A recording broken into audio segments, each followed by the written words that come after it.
Good evening. First of all, thank you RHK for the resub there. That's most appreciated. Hello also to Chloe and Gpin and Swarm of Dead Insects over there in the chat. Hope you're all well this evening. So, back on the RC2014, and to be honest, I could do with a quick win this evening. I have had several days of trials and tribulations with trying to fix a minor issue with the VT240 that I discovered on Saturday, and making it considerably worse and then making it slightly better. So it is at least now running again, whereas it wasn't on Monday night, no, Sunday night. There was an issue with the minus 5.1 volt rail, meaning it couldn't read some RS232 signals, and it wasn't working well, and I tried to fix it and I made it worse.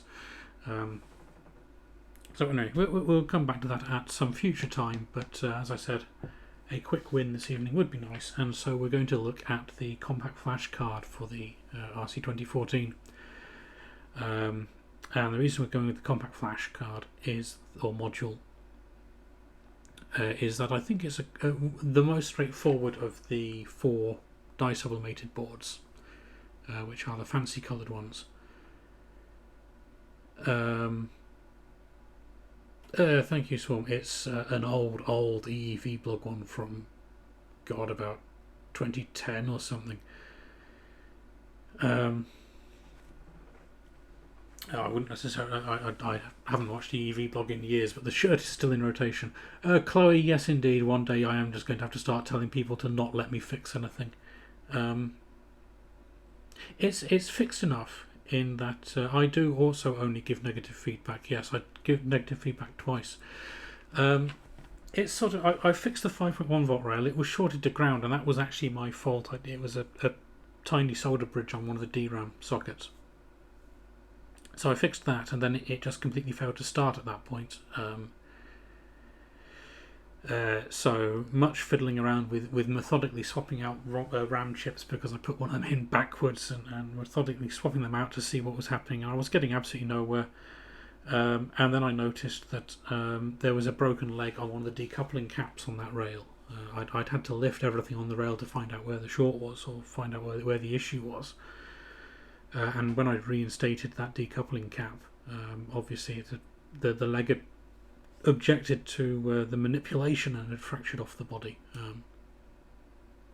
So I replaced that with an SMD on as the only sort of 0.22 microfarad cap I had floating around was SMD. So I put that in there on some flying leads, and it came back to life. But I think that was a red herring, because the DRAM doesn't care about that rail, the minus 5. This particular DRAM is a single supply part, and it looked like it was actually a damage trace for cast to the upper half of the DRAM bank. So anyway, it's up and running again now, but the underlying fault I was searching for in the first place doesn't appear to be fixed. If you turn on handshaking on the main, excuse me a second. Sorry, I didn't get to the mute in time. If you turn on handshaking on the host COM port, it just doesn't work. And I'm not going to explain why it wasn't working, because that was exciting and fun, and we'll get to it next time we're doing RS232 nonsense. But anyway, as I said, quick win time, and the compact flash card for the module for the RC2014 looks like the simplest of the dye sublimated boards. It's got the fewest components. Doesn't have any SMD stuff on it, unlike the Wi-Fi and the VGA. Fairly few components, and it also has the compact flash socket is already fitted. Spencer did that using hot air reflow on all the kits before he sent them out.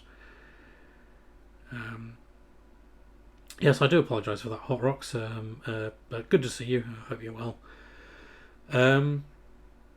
So yeah, the socket is already fitted using hot air reflow, which apparently does risk slightly decolouring the dye sub anyway, because obviously you have to get the melting point for the solder is above the point at which the dye sublimation happens. So that means A, it might be slightly discoloured already, so it's a good practice board.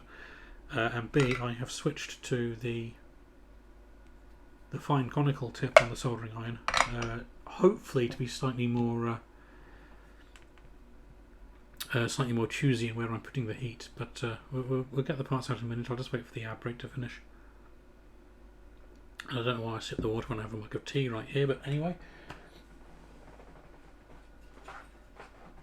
But just to recap where we are so far. Let's try that one. Yes, the pointy tip. Ah, that's where that was. I was looking for it. We have the serial board, dual serial board. We have the RAM board, the ROM board, the CPU board, and the dual clocks. And those are all of the standard PCBs that aren't die sublimated. Good evening, Carrot House. Hope you're well. That sounds like an unfortunate disaster to have befallen room 454. Very sorry to hear that. But I'm amazed you can manage any friction in there, frankly. So, right, let's put that to one side and get the boards out.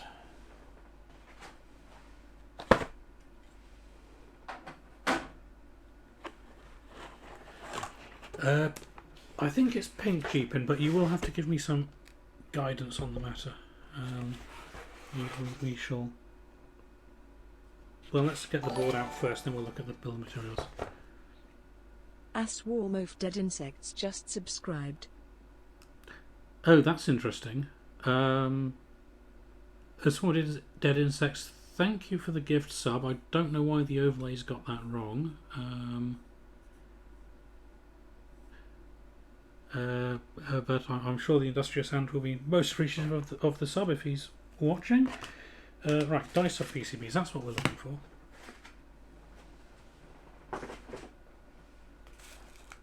And knife, to which I have mislaid the safety cap, which is not ideal.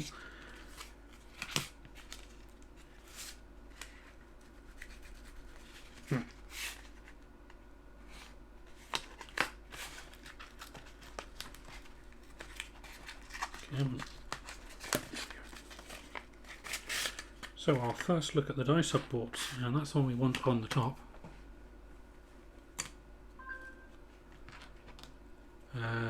Indeed, Chloe. I mean, I'm pretty sure that one's pink. I'm pretty sure that one classifies as very pink. I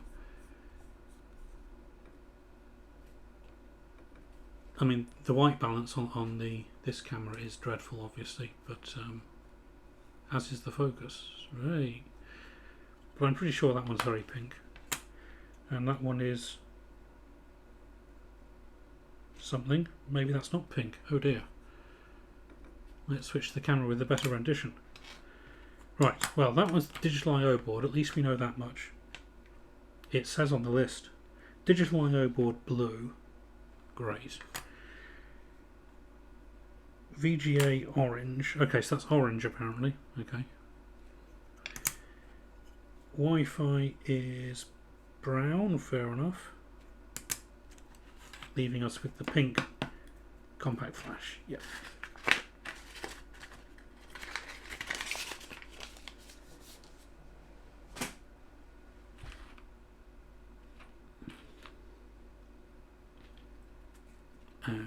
So this is very true, Chloe. The compact flash socket is a bit of a hint.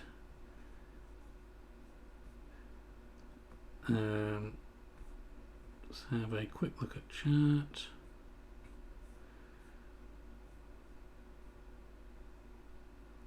No, the safety cap is somewhere on the table because I remember finding it yesterday and putting it somewhere safe, which is always a mistake. And hot rogs, yes indeed. I figured we've got 4 die sub boards to do, and there are 4 Tuesdays in the month, so this lines up well for Pride Month.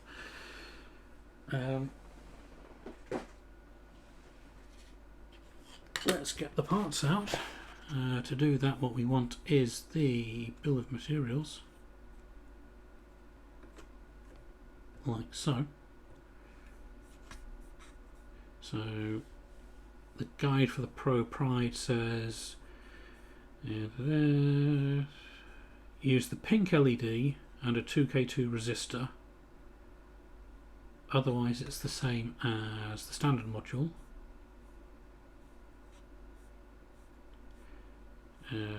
Bill of materials, there we are.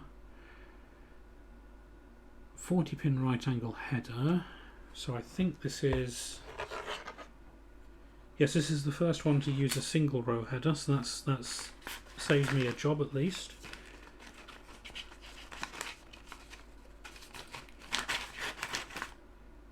No, so that's that one.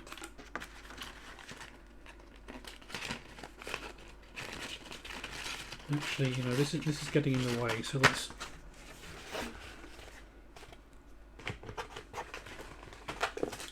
IC sockets, LEDs. Probably need some sundries and passets. Yep.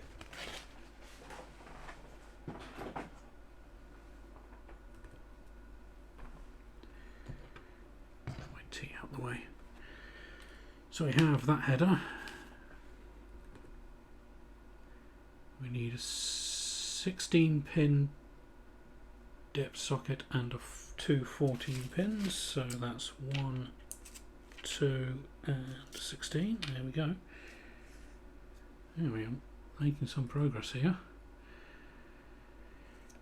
300 nanofarad decoupling caps. One goes in here somewhere.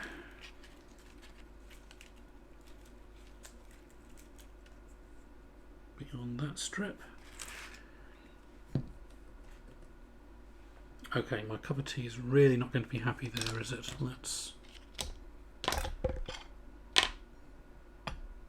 put it there instead. ICs. It was a 2K2 resistor for the LED, so not the 330 that's on the bill of materials. Let's find those. I was having a browse through the site immediately after last week's stream, and I realised that these precision, or the higher precision resistors at least, the blue ones, all go on the VGA board, obviously, because it needs them for the DAC. So that explains that. So we need 2K2, and we need 4 1K, which would be these, I imagine. Yes, right. And then all of these can go, what's that?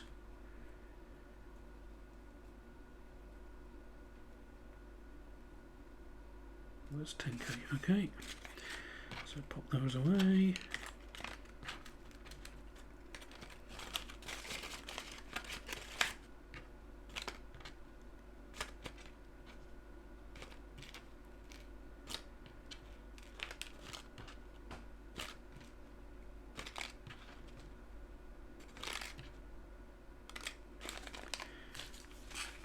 And oh, we don't actually need any of the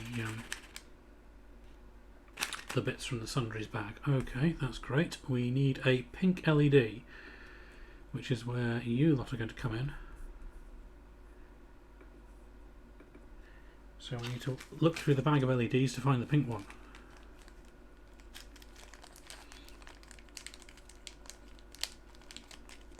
It does not cheapen, sadly. I thought it did, and I was very disappointed when it didn't, but apparently I completely hallucinated. Having seen that these kits come with penny sweets, but someone else's kits apparently do, because I've definitely seen people talking about it on other kit builds, and I don't know, I just obviously had my wires crossed. Now we have different size LEDs as well here. This is going to make life interesting. 1 second. Come on, out you get.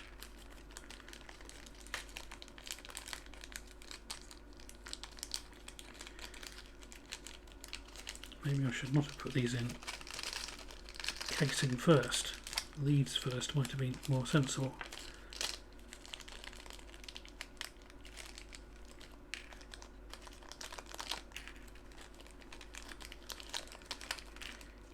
Here we go, and then we have a, oops.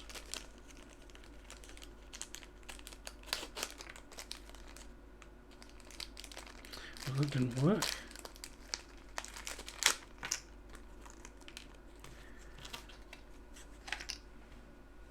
So it was a 3mm pink LED looking for, well, that's 5 and that's 5 and that's 5 and that's 5 and that's 5. That's 5 and that's 5 and that's 5 and that's 5. So it's one of these two. Well, that dramatically reduced the search effort. So one of these two will be pink. And it's not that one. Even I can tell that is not pink. That is some variety of green. And that's okay. That is not pink either.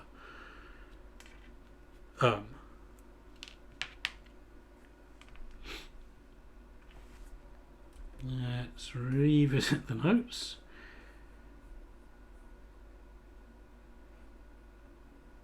Use the pink LED for this module and a 2K2 resistor just below it.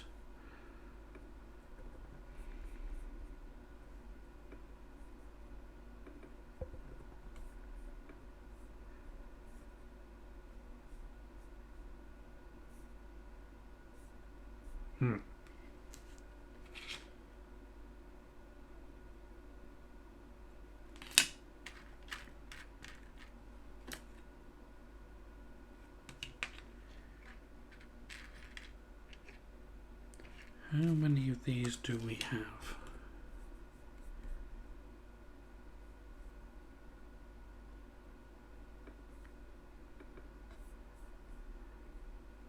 Yeah, no, yeah, the overexposure is an issue, but I can tell you quite definitively neither of those was anything like what I would consider pink. But we've got 1, 2, 3, 4, 5, 6, 7, 8, 9. Ah, right. 8 of those are for the digital I/O board.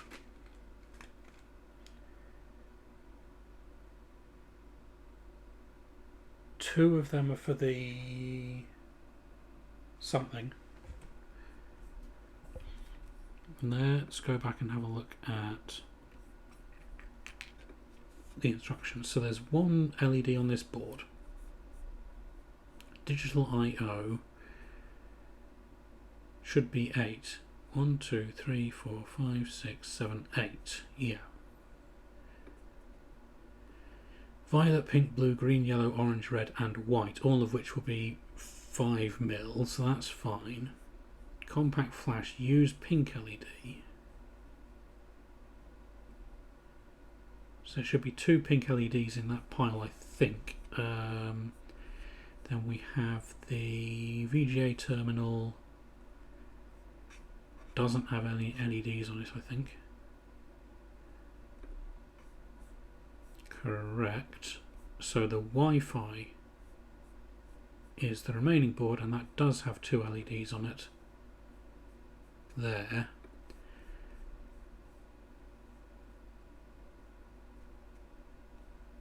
Use the red and green 3mm LEDs. So those two must be red and green and must go on the Wi-Fi board. Right.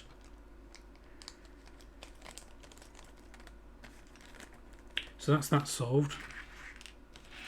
We do need to look through these 9 in search of the pink 2.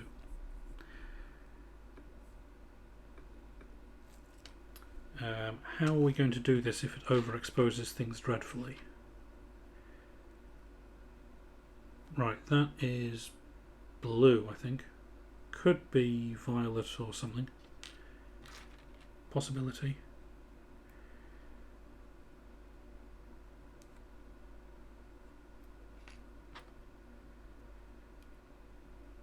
That one's white, I think. Red. Green.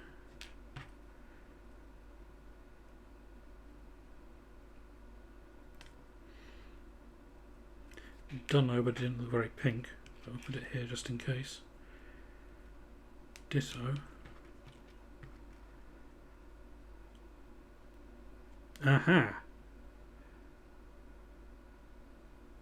That one looks pretty pink. Best contender so far. As does that one. Let's shine it indirectly on something. Yeah, I'm pretty sure that's pink. Brilliant. Thank you, chat, for confirming that. So let's just have a look at these other two for a moment and see what we reckon of those. Seems sort of orangey, but don't know.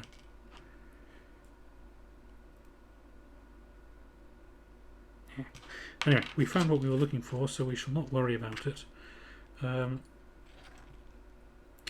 I could label these up, but it's going to get an absolutely nasty tangle once I put them back in the bag if I do that. So, and I shall remember what happened just now and put them in leads first.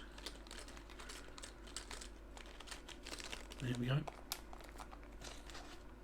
And the coin cell won't go back in the bag because it is now loose, annoyingly. So, right. We have the LED, we have its resistors, we have the other resistors, we have the caps, the sockets, the board. We are good.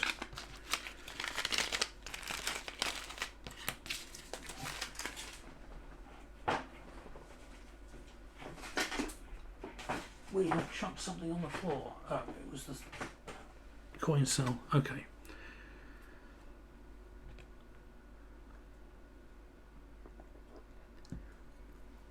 Very fair point, Chloe. It's far too long a drive for this time of night. Right, so we want a soldering iron, ideally, and we want to put that down. I don't know what the melting point of this alloy is. What is it?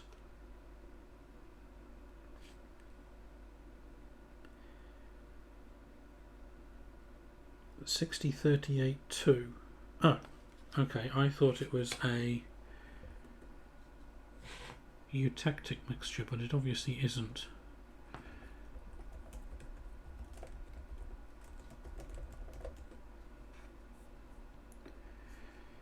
Let's just look up the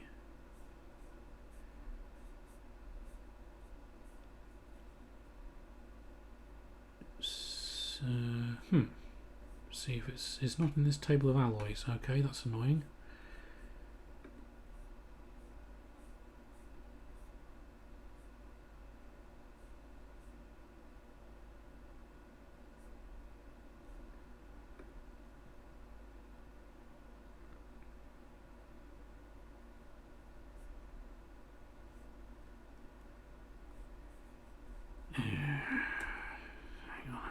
SN60PB40CU2. I just want to try and run this as lower temperature as possible to avoid making a mess of the board. And we're finding nothing.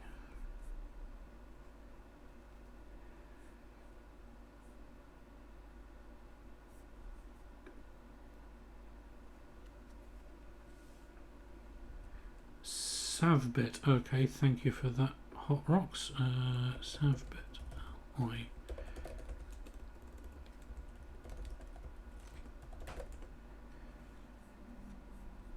(183 to 215). Okie doke.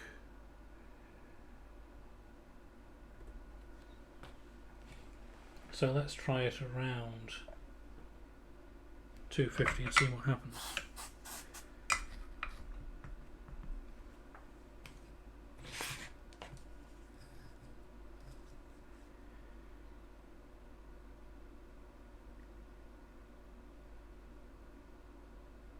In fact, that's melting very easily, so let's take it down a bit further and run the iron as cool as possible and see how badly we get on.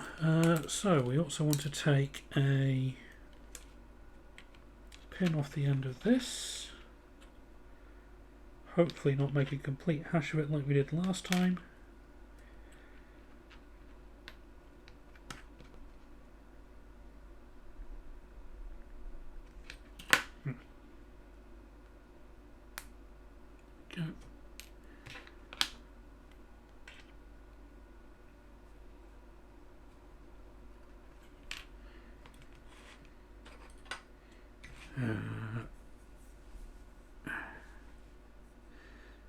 So just looking at chat here, we have Hot Rocks offering useful information there about solder alloys, and I don't want to know what you are talking about, do I?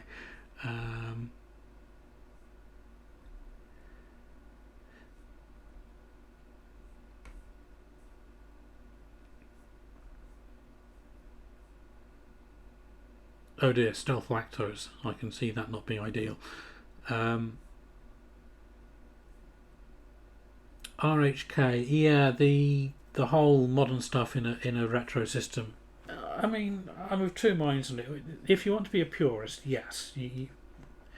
One of the advantages, of course, of the RC2014 is if you want to be a purist, you can pull these modules out, and you're left with a pure retro system, and that's great.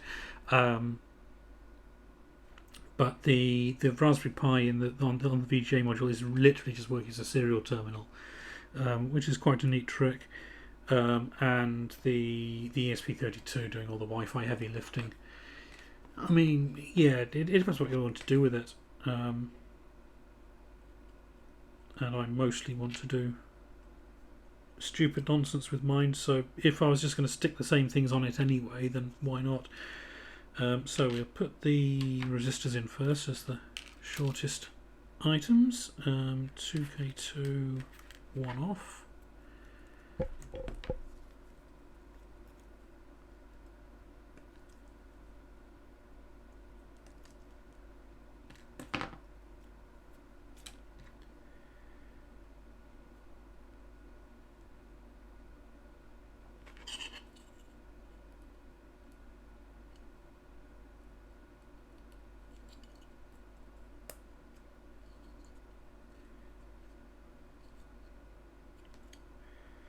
Okay.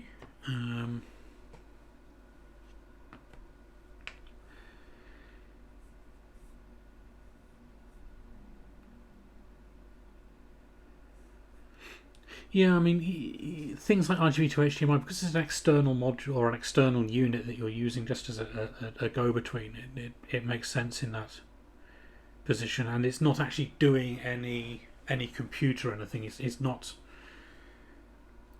not taking the place of anything that would be in the system otherwise. So I think in this case the Raspberry Pi serial terminal and the Wi-Fi is debatable, but I think its primary purpose is to get you a... Okay, no, it does need to be hotter than that. We'll go back to 250. The primary purpose of the Wi-Fi module is to let you tell that into the thing, I think, and get a remote console on the Wi-Fi. So, yeah, I'm a purist when it comes to my own designs, not so much when it comes to someone else's. And yes, Chloe agreed with you there. Even if it's just marketed as new and improved, which is always a complete lie, it should be called out, shouldn't it? Right.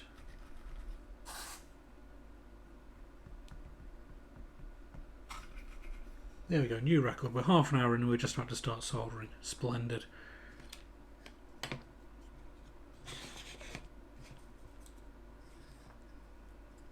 Let's see how this goes.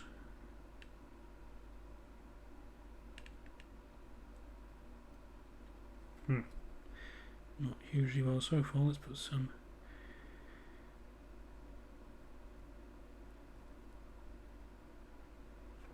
reet in the tip, see if that helps.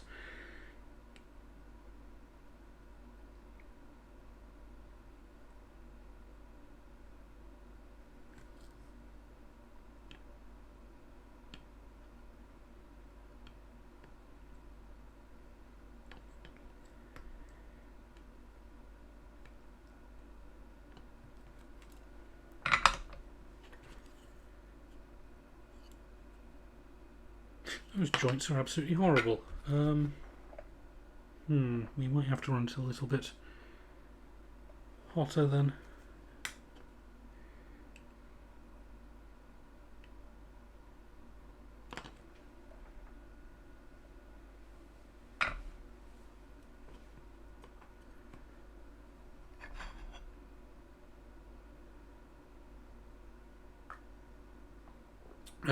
Well, good to see you, Carrot House.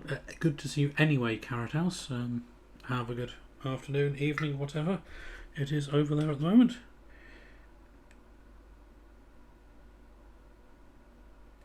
There we go, that's better.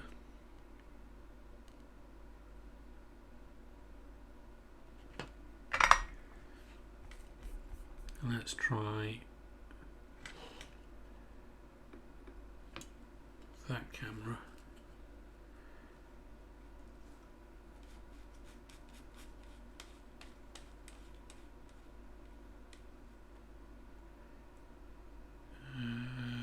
Come on. Where are we going? We're going that way, are we? I don't think I've scorched the board there. Yeah, it should be okay.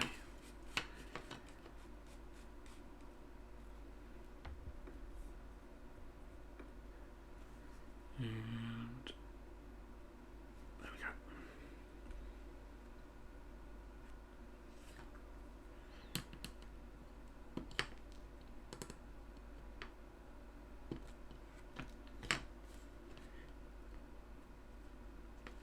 Okie doke, and we need 4 1K resistors over there, do we? 1K, there we go.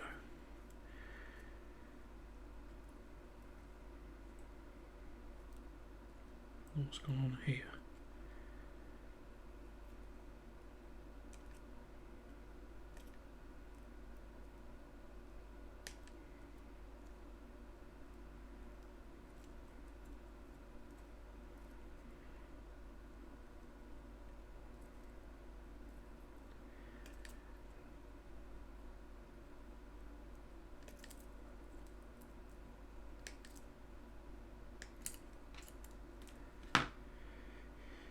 Okie doke.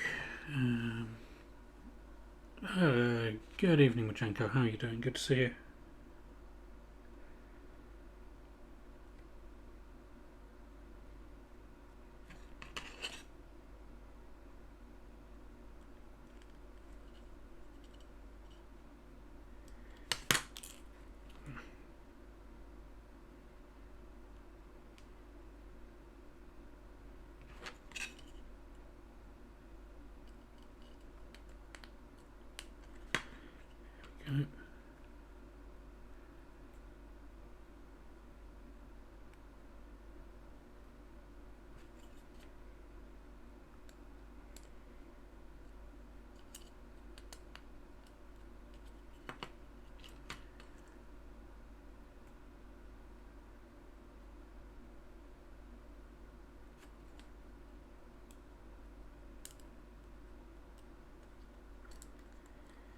Yeah.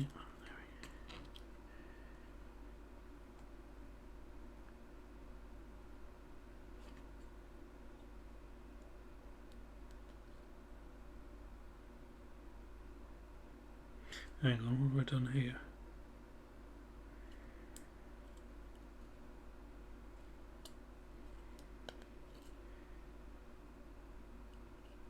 No.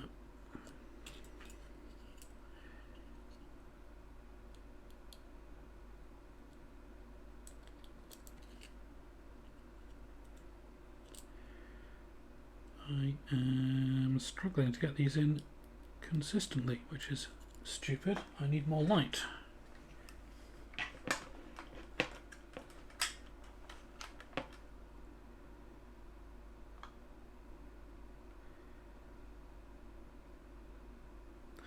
Okay, that's almost right.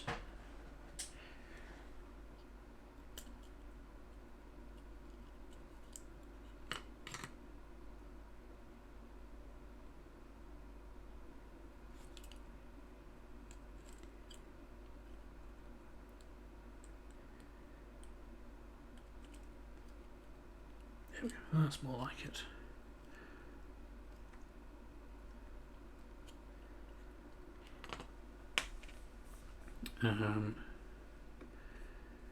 Yes, Majenko, compact flashcard one, as the most, what looked like the easiest to assemble of the die subboards, so I didn't want to risk making a hash of it. And also it means we'll be able to boot CPM later, in theory. So we'll see how we get on.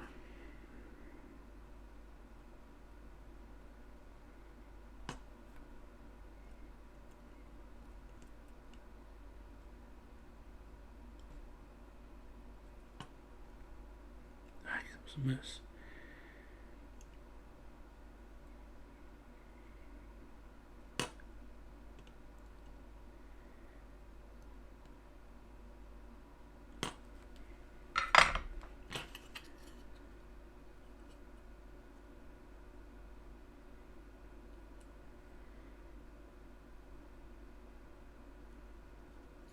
I think I'm putting slightly too much solder on these joints.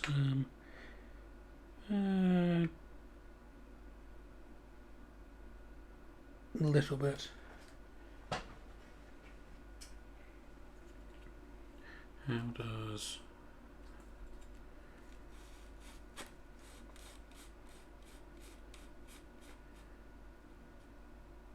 come on? I am not very good at moving things in the viewfinder.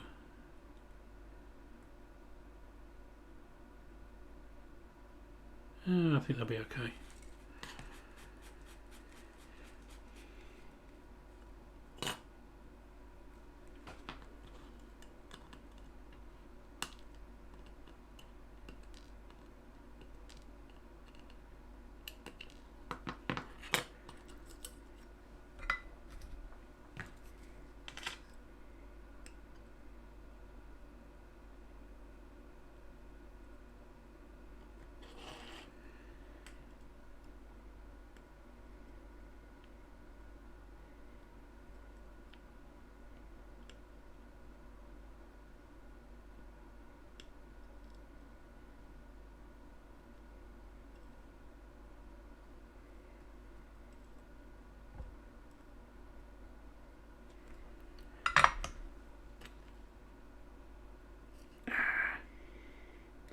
I've very slightly scorched the board on that one, I think.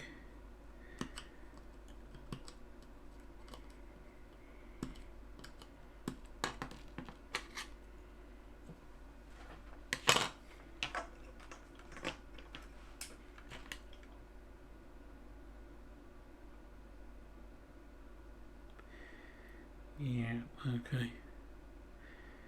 Need to be a little bit more careful, I think.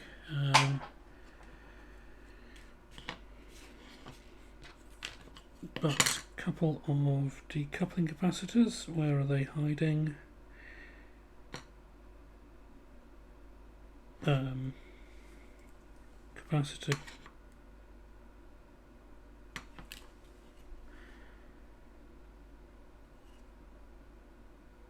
Oh, it's a CS0, not capacitor 50. Okay, 1, 2, 3. Right.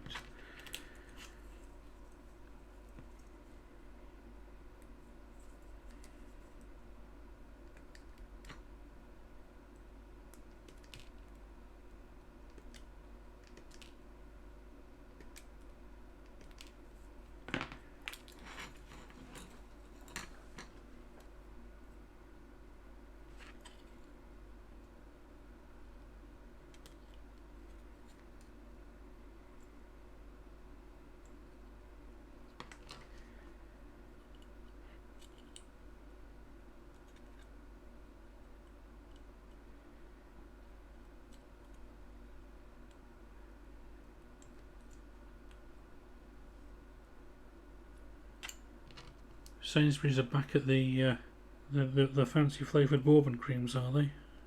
I shall have to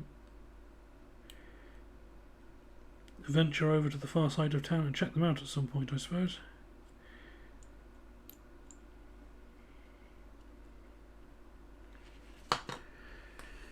What do we... I'll just catch up on chat quickly.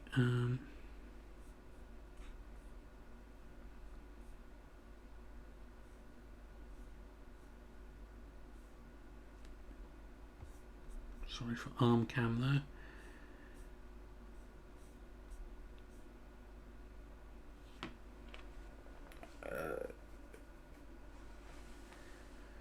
I mean, it might do, Chloe. I've never paid much attention to the cows over that side.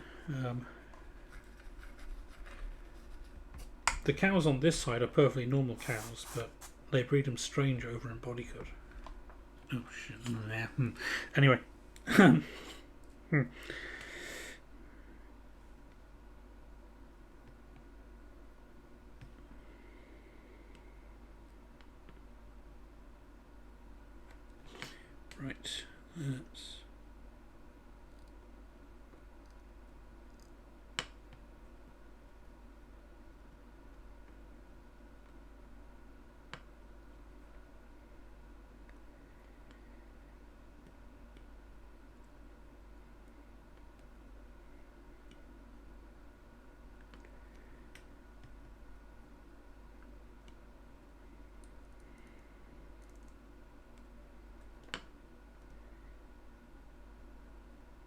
Sorry, I realise I am being quiet, but it's mainly because I'm concentrating on these in an effort not to make a mess of it. Should I turn the background music on? Would that help, do you think?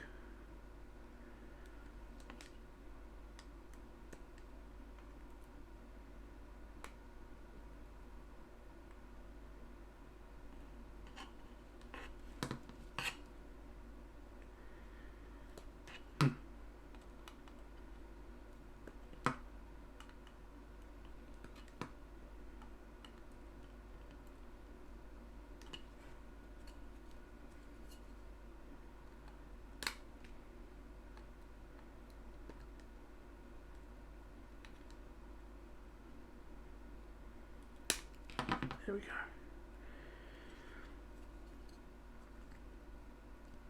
Bent those legs a little too much, I think, to get a good result, but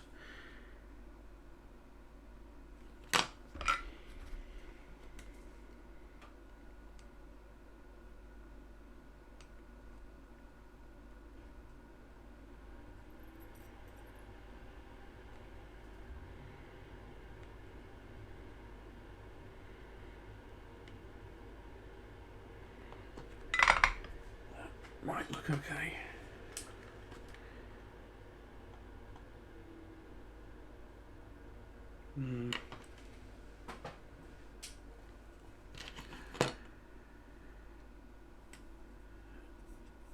Let's have a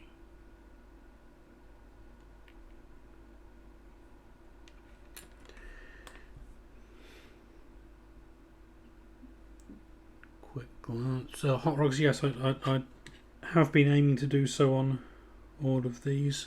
So the where are we? Why do I always turn the focus ring backwards? Because I'm on the wrong side of the camera, isn't it? They're not quite aligned, but they should all at least be facing the right way, which is half the battle.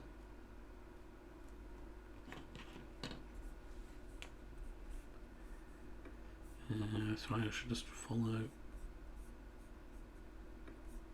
link there, whoops.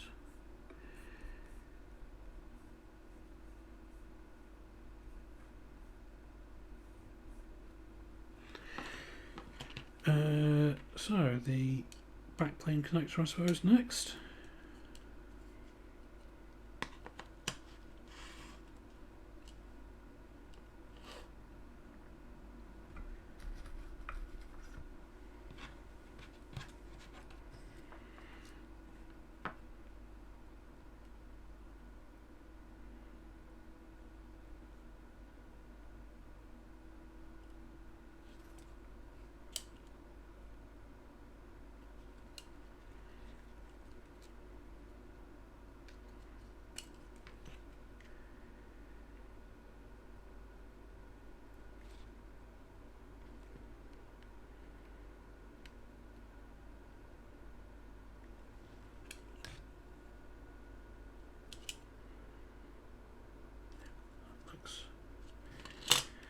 Decently square.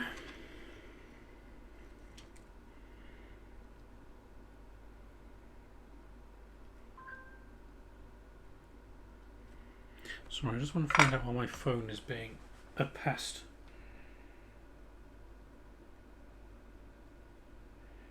And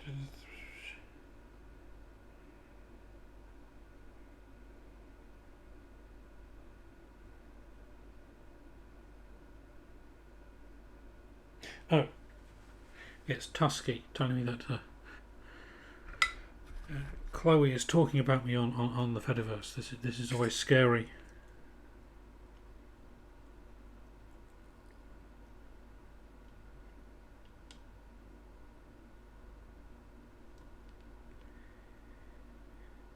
But as they say, the only thing worse than being talked about is not being talked about. So, yeah.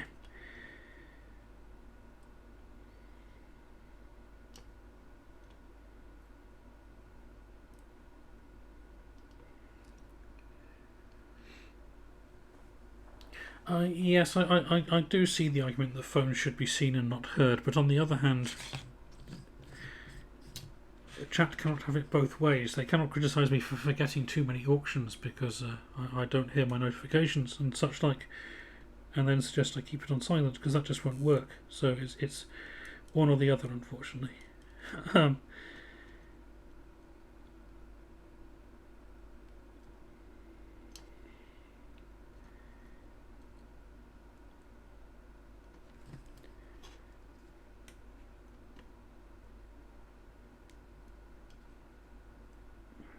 don't like that.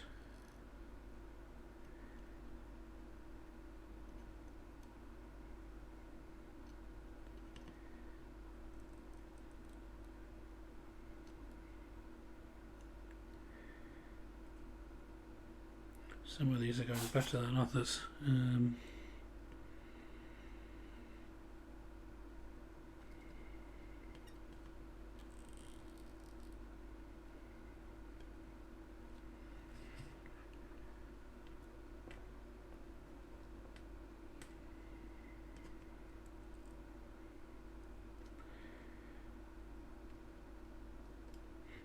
I wish my phone making noises meant I was getting work, Chloe. It would be a welcome change.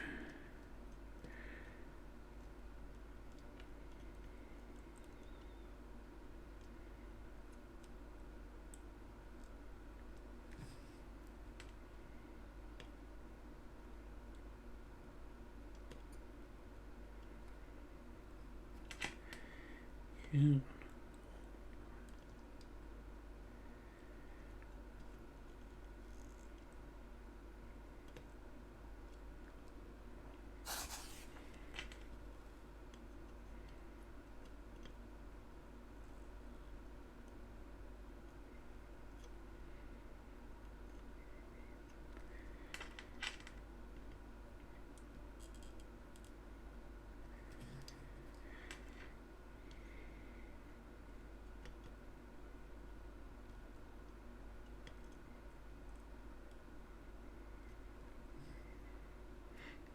I think for the next board we might experiment with turning the iron back down a few tens of degrees.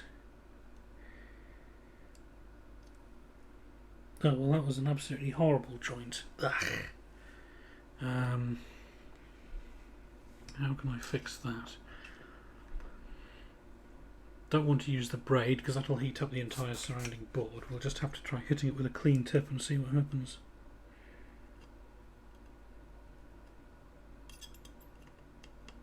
That might have got it.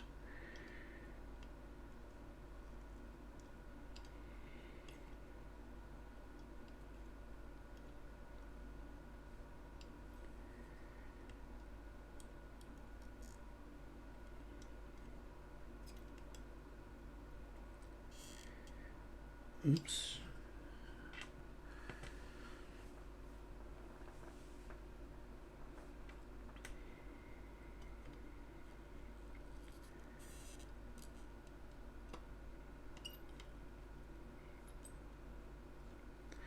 I should look up the second number I bought for my phone sometime. The intention was to put it on my CV and such like, so that if it gets passed around it's not my actual real number that people are trying to pester me on, but yeah, I don't know how well I like that. But yeah, I bought it and then promptly forgot to do anything with it.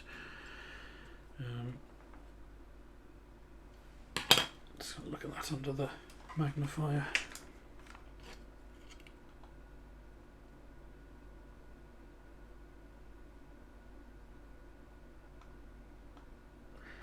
Actually, I think some of these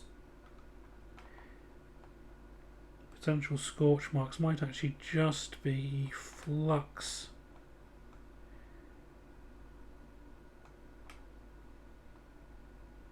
Outflowing from the joint.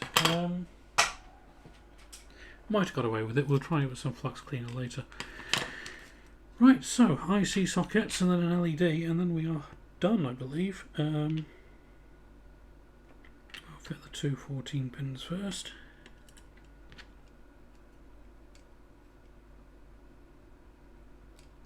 Why? Oh, well, that's not going to help.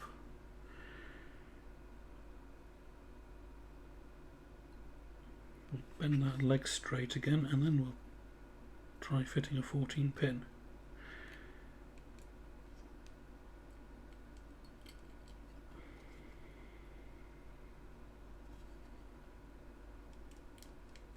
There we go.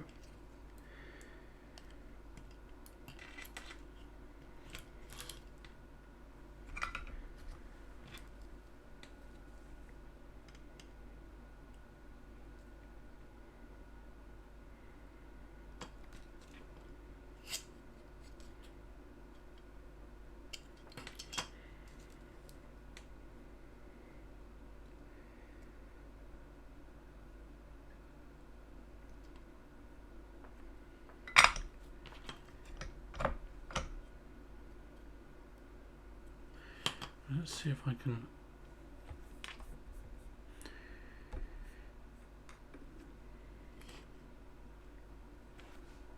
put this somewhere more visible. Whoops, not that way.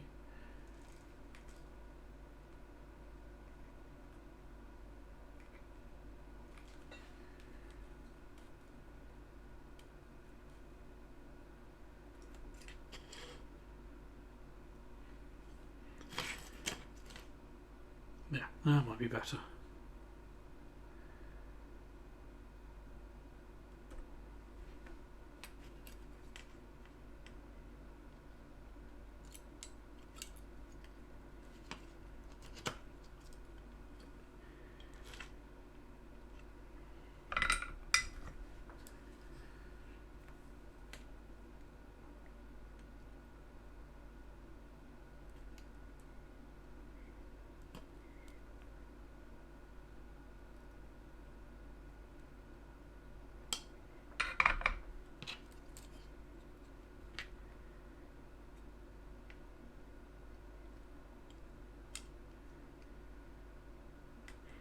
Ooh, I'm not sure how much I like that. I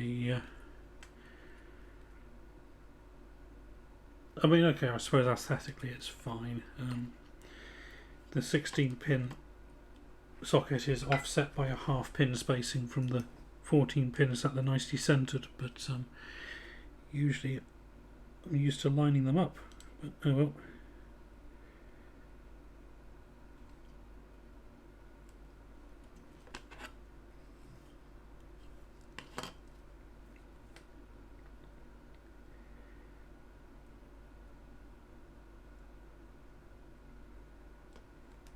Okay, there we go.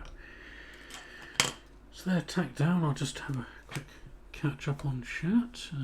Still on the phones.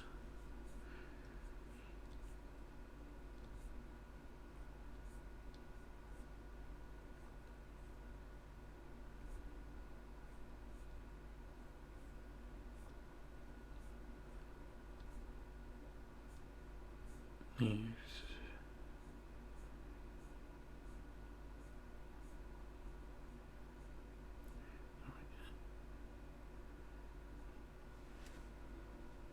Yes, I've made some changes to my house phone wiring this week. I thought all the extensions were starred back to one point, but one of them is daisy chained, so I've fiddled around so that I can change that over so it's on its own extension if I want to shortly. So once I get the VG224 into commission, that'll be fun to play with.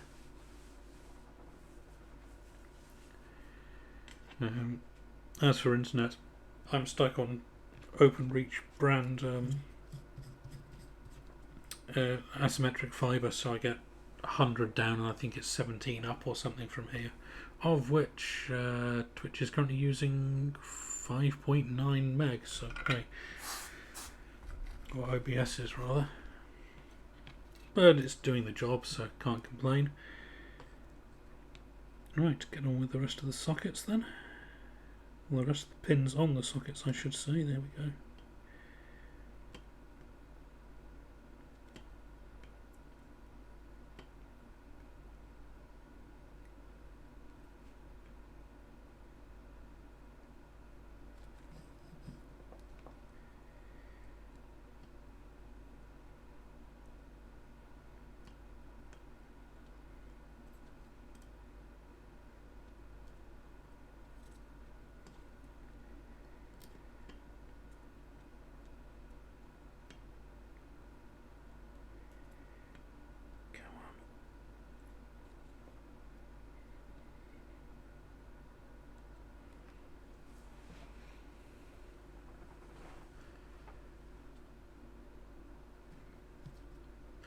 3 gig. That's nice, cheap, and that's would not be cost effective around here. I think OpenReach recently announced they were offering a 1 gig symmetric, and it was extortionate. But that's obviously targeting business rather than consumer users. The various altnets will do you that for about 30 quid a month or something. Certainly introductory pricing, and then OpenReach turn around and want something like several thousand, which makes it unfortunate. I would rather stick with Zen, my current ISP, but the altnet they use for higher speed, cheaper stuff isn't available in this area. And the altnets that are, one of them might be okay, the other one, the more persistent with the better pricing, I kept telling them that I wasn't particularly interested in quote upgrading to a package that didn't include IPv6 support. Cue blank stares from the doorstep brigade. Until eventually one of them said, "Oh, we do that." "Oh, really? Okay, fine." On further consultation with their technical support department, no, they don't do that. And then 2 days after I cancelled that order because they didn't do that, knock at the door again from another salesperson for them saying they were in the area and could do me a good deal. I said, "Well, yes, but I've just cancelled an order because you don't do IPv6. "Oh, yes, we do." "Well, your tech support department say you don't." "Well, they don't know what they're talking about. Who do you want to believe, me or them?" So, well.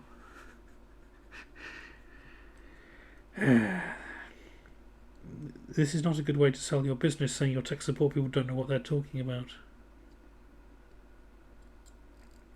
But anyway, no, they have no immediate plans to deploy IPv6, which, yeah, great. 21st century folks, get with it. I think last time I checked, nearly 2/3 of my traffic was IPv6 now.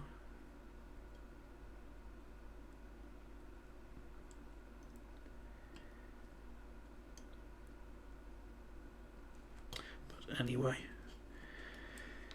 maybe one day they'll get their act together, and then I'll be able to enjoy faster speeds, but for the time being I'm sticking with an ISP who don't lie to my face.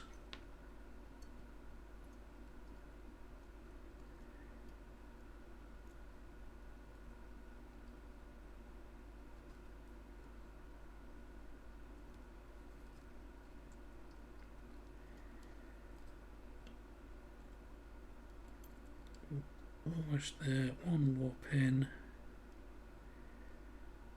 There we go, that's the dip sockets done, so we are just left with the LED.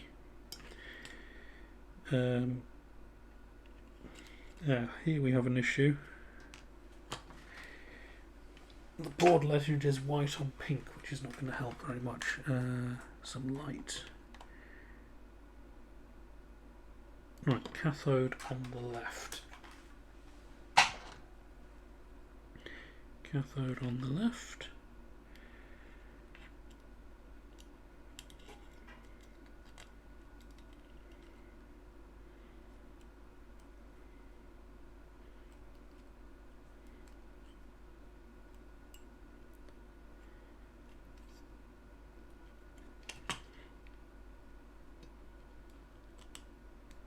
And the legs perpendicularly, so it holds it actually straight on the board. Yes.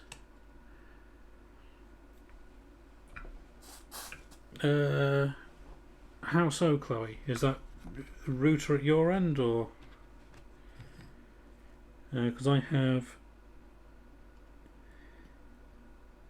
using the prefix delegation and delegating, or yeah, taking. Come on, brain. I've got 4 prefix delegations set up. One for each of the VLANs in the house, and that seems to be working for me, but obviously if you've got fancier routing setups than my fairly basic one, that might not work. Okay, so that's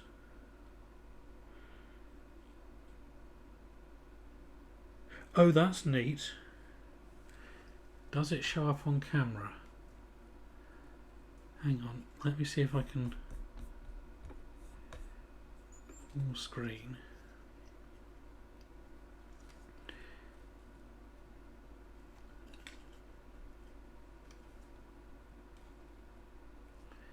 There is... No, I can't quite get it. Maybe if I throw some light on it from a different angle.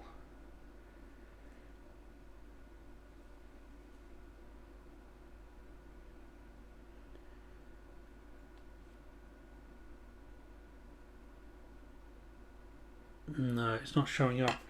There is very faintly an embossed RC2014 in the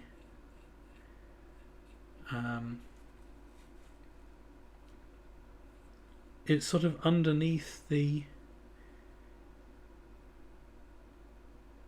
So there must be a solder mask layer.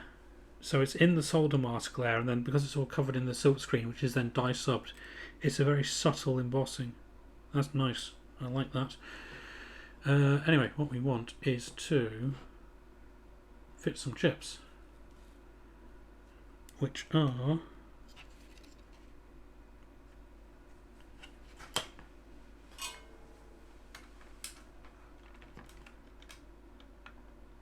.74 in the middle, 32, 74, and a 138.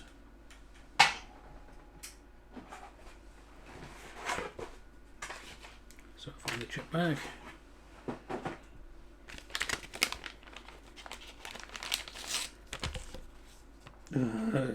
More light. So 32, 74,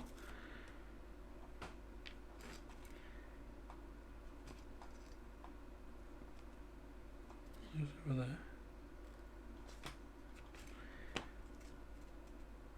and 138. There we go. 25 to 11. Not too bad. So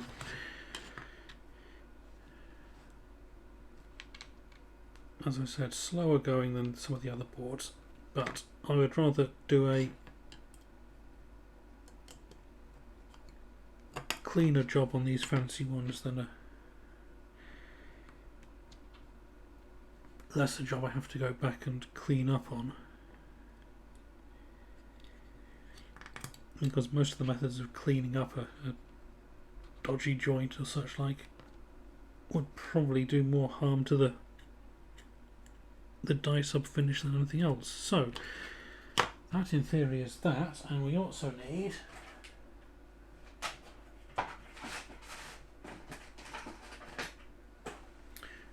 one of these.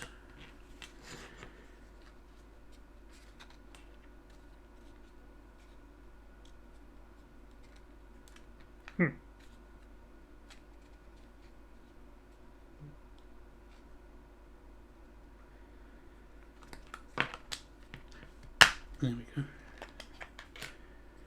So if we pop that in there,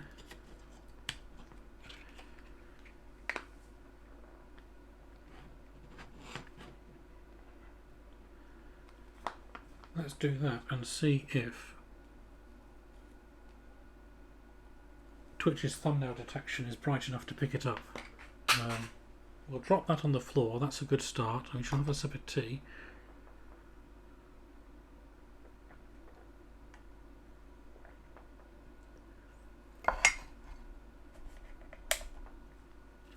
And we shall tidy up a bit. So, passives, passives, passives.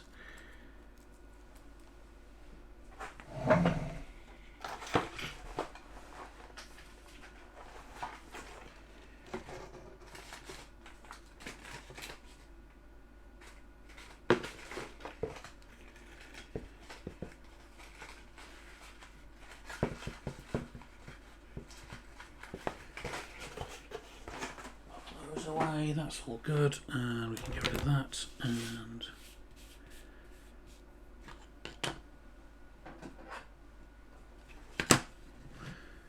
so whereabouts in this do we want to put it?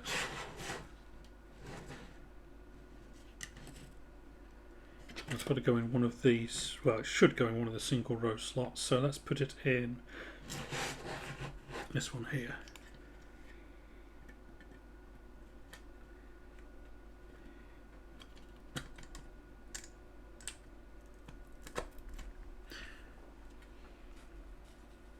Bit of focus would help, wouldn't it?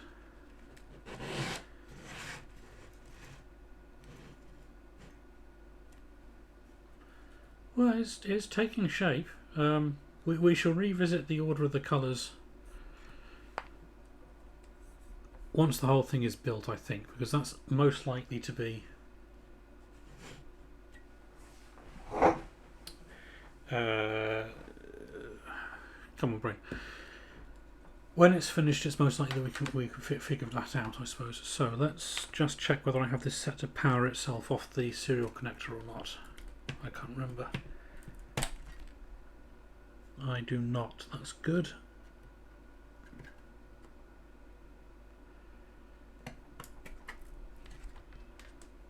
So we shall attach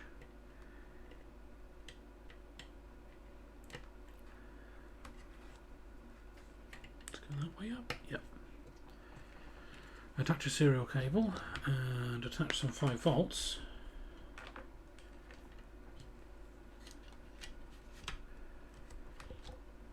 And bring up CoolTerm, which is not running because I am a prat.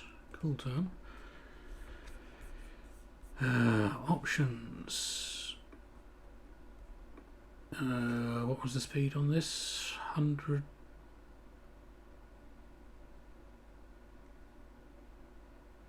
Oh god, what did we have the speed set to? I can't remember. One moment. 2014 dual clock module, 115 200. Yes, good. Okay, connect. Hang on, options, terminal. Convert non-printable characters, no. Handle backspace and delete, yes. Clear display on. Form feed and escape bracket 2J. Handle bell. Yep, good. So let's do this in the right scene, that would help.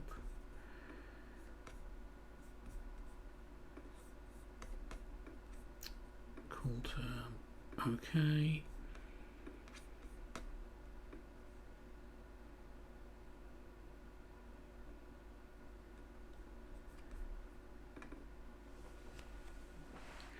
So we have a terminal window. GP, yeah, the order of cards doesn't matter. It's just the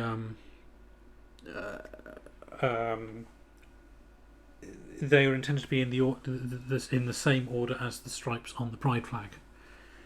That's the main issue, I think. So I shall have to look that up before the end of the month. Colours being primarily a theoretical concept to me. So if we switch this one on, we should get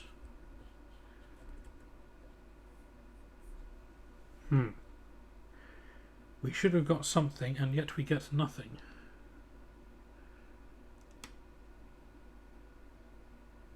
Let's unhook that board in case we've made a mistake.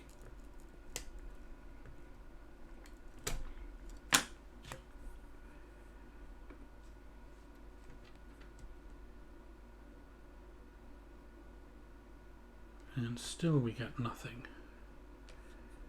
Options.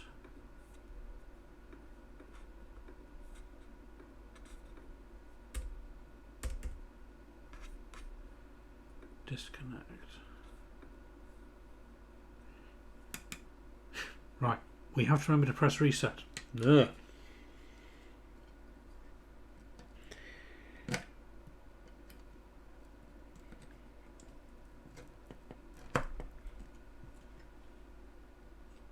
Well, that was stupid. That's not gone anywhere near in the socket. That's in the socket, right. So clear data, power up, reset. So we should still be in, yeah, Z80 basic.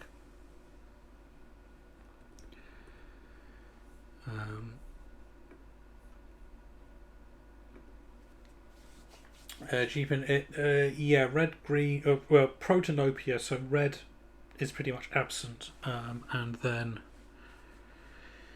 deuteranomalous, so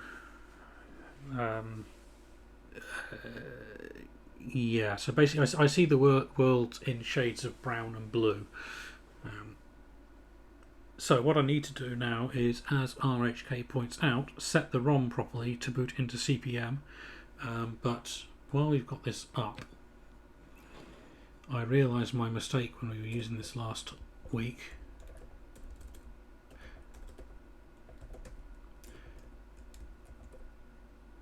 MS Basic of this era requires a parameter to rand, which is, I think it's just, yeah, so it returns a number between 0 and 1. You just have to give it a value. So we could do 10 if rand 1 is less than 0.5, go to 40, 20, print 20, print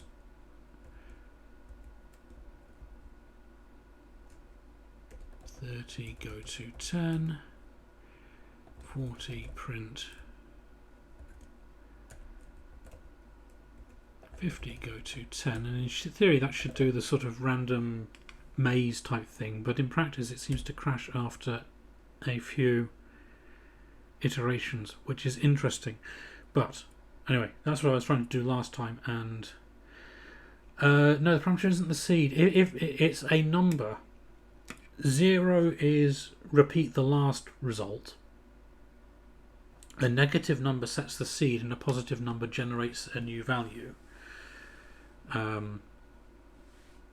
So yeah, that was what I was doing wrong last time, thinking you could just call it without a parameter, which you can on later, I think, in primarily 16-bit MS Basics. So let's clear that window and change the ROM settings. ROM board. This one? Yes, because it's got a label on it. Let me just look up the correct settings. Where's it gone? Right, first boot up. ROM. No, that's the 512K one. That's not mine. Pageable ROM. There we go. Jumper settings. So what we want is the big one with the 8.8. Yes, there it is.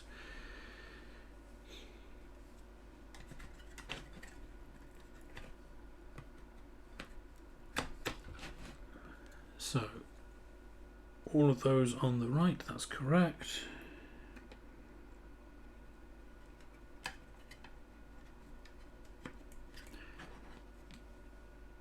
And then page size lower, all the others up, so that one needs to go up.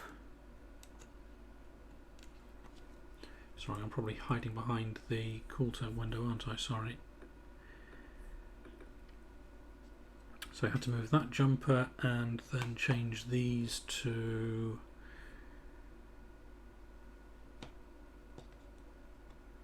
take that one off and set that one high. So that should boot us into the monitor that allows us to run other things. Dual clock, dual serial, yes. So if we bring that back up and power up and hit reset, we should get a message. That wasn't the message I was expecting, but we'll press question mark. So let's see if we can run basic from here. We can, that's good. And let's run CPM, and fingers crossed we'll actually get an A prompt. Well, there we go. Download.com being the only thing on this drive, so let's have a look at the other partitions. Nothing on B. I am sending CRLF where I need to be sending CR, I think.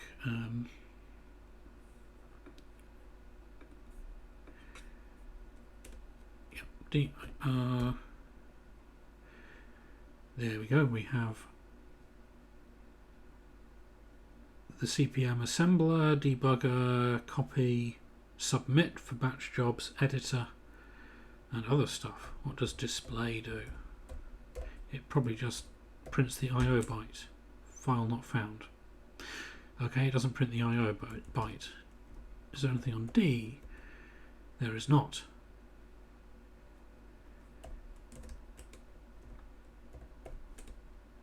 There are apparently lots of partitions on the card because obviously it has a limitation on only files and other user spaces. I don't think so, but let's find out. User 1. No. User 2. I suspect not. Use F. Okay, it's not hex then.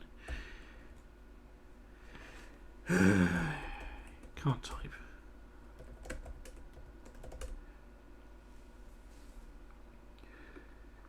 Don't think it's 26. I think it is 16, isn't it? NOP. Yes. It should get up to drive P. So let's have a look. Drive P.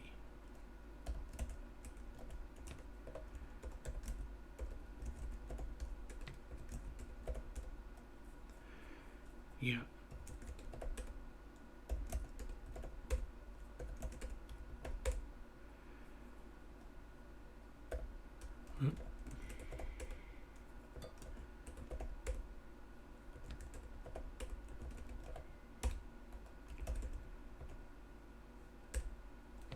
Yeah, so I think we just have the basic installation here of download, which is used to basically receive a hex dump of more files.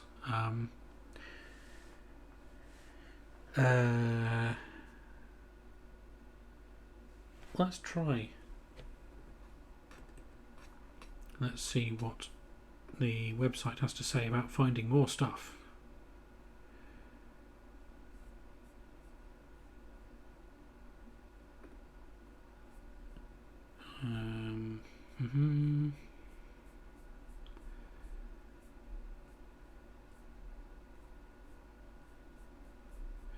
That's not what I was looking for. Compact flash card, maybe. For a guide on running CPM, there we go. So let me switch this back to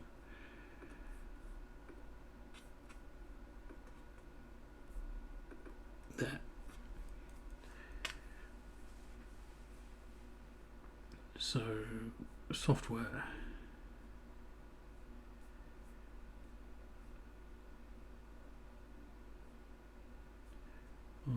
Power up. So I've obviously used the different different bootloader to the one that they suggest, but that's fine. So 16 drives from A to P, yes. A drives download COM, which is to transfer files on CF card. Drive C has CPM utilities such as type, ed, stat, etc. Stat, that's what I was probably looking for. Stat should give us... Oh wow, okay. We'll come back to that in a second. To copy files, you will use either Grant Cell's Windows file packager or manually package the files with a text editor. Okay. When copied over, it will... Well, let's follow that link. Download files here. Yes, please. Oh. Okay. What files do we have in there?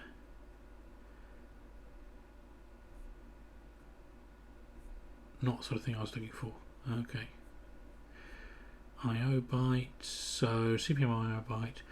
So yeah, we could run this as a dual terminal machine effectively. So you can CPM, you can tell it which serial port is the terminal, which one is your printer or whatever. So that's good. We can hook up something to both serial ports if we wanted to. installing CPM. BBC Basic. Ooh, wrong basic.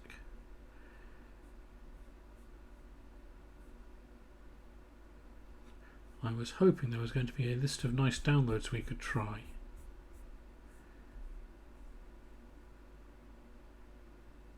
But maybe not. Using the... Okay, well, it's coming up on 11. We've got... Let me just...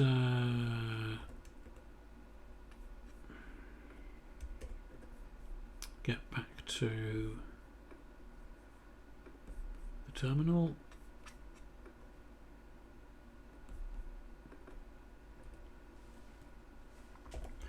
So we have load. Pip is used for transferring files. It's effectively copy, peripheral interchange program. Stat is what I was looking for, which shows you the status of your drives. So that's how much room we have free on each drive.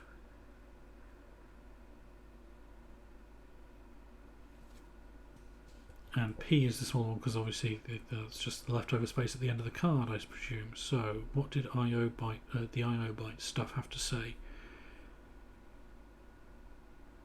So if we did stat con, oh,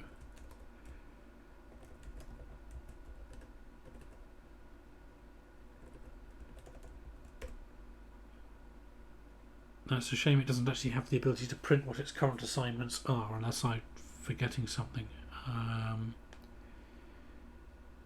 If stat is installed, see the CPM 2.2 manual for more details. Okay, well I have to brush up on my CPM, obviously.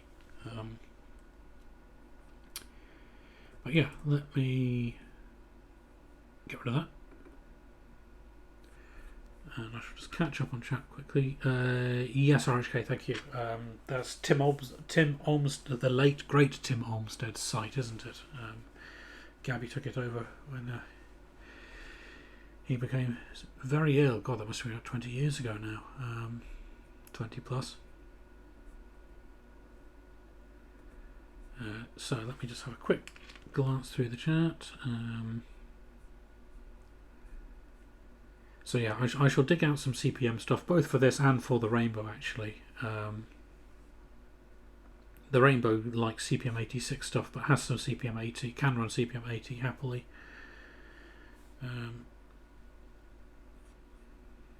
When they see us coming, the birdies all try and hide, yet they still go for peanuts when coated in cyanide. Yes.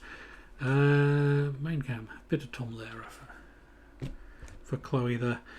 Right, so anyway, thank you for joining me for that, folks. I think we've run out of things to actually poke around with it, but we've got the board built, which is good, and CPM running, which is even better for weirdos like me. Next time we shall probably look at doing the VGA. Well, we've got three options. We've got the digital I/O, the Wi-Fi, and the VGA, and I think the VGA might be fun. There's a new calendar image. There is indeed, because it is a new month. That is Hydrabot. This is the Small Robots calendar. So Small Robots is an art project that originated on Twitter. No longer on Twitter for obvious reasons. For small helpful robots. In this case, I'm not entirely sure why Hydrabot is. Oh yes, the theme for this year's calendar is the various mythology behind the names for each month. So June presumably named after the Hydra somehow. I will have to have a read of the text at some point. I've turned it over, but I was busy, so I didn't read it. So yeah, so next Tuesday we'll probably build the VGA board. I think that would probably be best to go next, because then we can set that up on one console and on one serial line, and have the USB on the other serial line, and we can play around with having two things running at once in CPM. Speaking of which, I hadn't realised until I started reading about how the VGA board was implemented, and the Wi-Fi board. The two lines from the serial I/O card, they're brought out on headers Let me switch cameras. They're brought out on the headers here and here for line 1, line 2, but they're also routed on the backplane, just as the TX and RX without the handshaking. So the VGA board, you can configure it to pick up either one of those and be the terminal for that line, which gives me an idea. And the idea is that this is obviously 0 and 5 volt TTL level serial, which is not useful for things like the VT240 or anything with real serial, real RS232, such as printers. So what I need to do is build an adapter, just a max 232 on a board. That's not a huge amount of work, but if I build it such that it can plug straight into the backplane, that might be very useful, because then you could have just a DE9 on the top to plug your printer into. So I'll have to have a think about doing that as a future project once we're finished with all of the original boards for the Pride Pro or Pro Pride. So that's next time. This Friday I will indeed be streaming, and we shall be looking at the pile of mechanical nonsense that I picked up originally on Shelby's behalf a couple of weeks ago, but it turns out he doesn't need them, so they're not what we thought they were. So I'm keeping them, and we shall have a look through and play with those. So there are actually four things in the pile, 3 of which are in that collection, and 1 of which I picked up on the way home as I was passing a colleague's place. So yeah, we'll have some fun looking at those on Friday. Tune in for more RHK. I'm afraid you might have to catch the VOD, but it should be fun. I think we'll be going with Hard Copy Bonanza for the name of that, or aka another fine mess that Deck Tangents got me into. So yeah, join me on Friday for that, and join me next Tuesday for... Oh god, it's taking up too much room already, Chloe. It's dominating the living... Well, not dominating the living room. It's right where my feet want to be in the living room when I'm sitting down. So I need to get through the pile and move it. So this is Friday to assess the state of the pile. So yeah, join me Friday for that. Next Tuesday for the VGA board for the RC2014. And in the meantime, thank you all for joining me. Thank you to RHK and to Sorted Insects for the sub and the gift sub respectively. And I shall catch you next time.